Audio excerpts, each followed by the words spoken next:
નમસ્કાર દર્શક મિત્રો, આપ જોઈ રહ્યા છો તેલકા ન્યૂઝ. હવે જોઈએ અગત્યના સમાચાર. સાબરમતી આશ્રમમાંથી નીકળેલી એનસીસી કેડેટ્સની દાંડી પદયાત્રા અંકલેશ્વર તાલુકાના અંદાડા ગામે આવી પહોંચતા ભવ્ય સ્વાગત કરાયું. 14 દિવસમાં અંદાજે 410 કિલોમીટરની યાત્રા પૂર્ણ કરશે. તેઓ યાત્રા દરમિયાન વિવિધ ગાંધી આશ્રમો, ગુરુકુલો, શાળા અને કોલેજોમાં અને રાત્રિ નિવાસ કરશે. એનસીસીના કેડેટ્સ દ્વારા સાબરમતી અમદાવાદથી તારીખ 10મી ડિસેમ્બરથી દાંડી પદયાત્રાનું આયોજન કરવામાં આવેલ છે. જે દાંડી પદયાત્રા રાષ્ટ્રીય કેડેટ કોર એનસીસીના 23મી ડિસેમ્બરે દાંડીમાં કેડેટ સાબરમતી આશ્રમ નવસારીમાં સમાપ્ત થશે. અમદાવાદથી દાંડીના તળિયા અમદાવાદના સાબરમતી ગામ સુધીના ઐતિહાસિક દાંડી આશ્રમથી સ્વચ્છ ભારત પદયાત્રાનું પુનઃ પ્રદર્શન કરી વ્યસનમુક્ત ભારત ફીટ રહ્યા છે.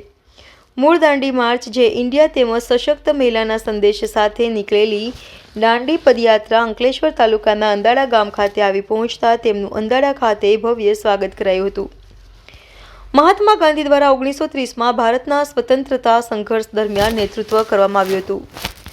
અંદાડા ખાતે એનસીસી વિદ્યાર્થીઓની દાંડી પદયાત્રા આવી પહોંચતા આરએમપીએસ સ્કૂલના વિદ્યાર્થીઓ દ્વારા એનસીસીના વિદ્યાર્થીઓનું પુષ્પવર્ષા કરી ભવ્ય સ્વાગત કરાયું હતું. આ પ્રસંગે અંકલેશ્વર નગરપાલિકાના ધારાસભ્ય ઈશ્વરસિંહ પટેલ, ભરૂચના ધારાસભ્ય મિસ્ત્રી અંકલેશ્વર, મામલતદાર ઈશ્વરસિંહ પટેલ, ભરૂચના ધારાસભ્ય રમેશ મિસ્ત્રી, અંકલેશ્વર મામલતદાર કરણસિંહ રાજપૂત, તાલુકા પંચાયત પ્રમુખ પુષ્પાબેન પટેલ તેમજ અન્ય મહેમાનો સાથે ઇન્ડિયન આર્મીના જવાનો પણ જોડાયા હતા.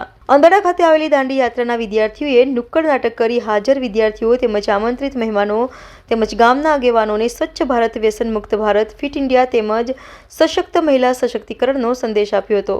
આ પદયાત્રામાં એનસીસીના કુલ 40 કેડેટ્સ છોકરા અને 20 છોકરા અને 20 છોકરીઓ, એક અધિકારી અને 14 સ્ટાફ સભ્યો સાથે મૂળ દાંડી માર્ચના માર્ગનું કડક અનુસરણ કરશે.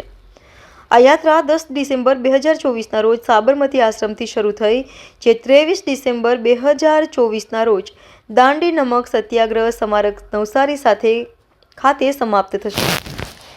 કેડેટ્સ દરરોજ 30થી 40 કેડેટ્સ ખાદીના કપડાં પહેરીને મેક ઇન ઇન્ડિયા પહેલને પ્રોત્સાહિત કરશે અને સત્યાગ્રહની ભાવનાને જીવંત રાખતા ગાંધી વિચારના અને સામાજિક જવાબદારીના મંતવ્યોને આવતી વખતે ગૃહીત કરશે.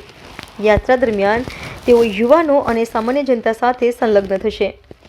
રાષ્ટ્રીયતા, સામાજિક જવાબદારી અને સક્રિય નાગરિકતા પ્રોત્સાહિત કરવા માટે સાંસ્કૃતિક અને શૈક્ષણિક આદાન પ્રદાન દ્વારા આ ઉદ્દેશ્ય પ્રાપ્ત કરશે. તદુપરાંત આ પદયાત્રા ગુજરાતના આંતરિક વિસ્તારોમાંથી પસાર થશે, જ્યાં તે વિદ્યાર્થીઓ અને યુવાનો સાથે સંપર્ક કરશે, સ્વાતંત્ર્યની ભાવના પ્રેરિત કરશે, ભારતના વિકાસની વાર્તા પ્રકાશિત કરશે અને આત્મનિર્ભરતા મહત્વ પર ભાર મૂકશે. આ યાત્રા દરમિયાન કેડેટ્સને સમાજનો વિવિધ વર્ગોને જોવા માટે એક અનોખો અવસર મળશે, જેનાથી તેમના અંદર ધૈર્ય, મહેનત અને સાહસિક ભાવના વિકાસ પામશે.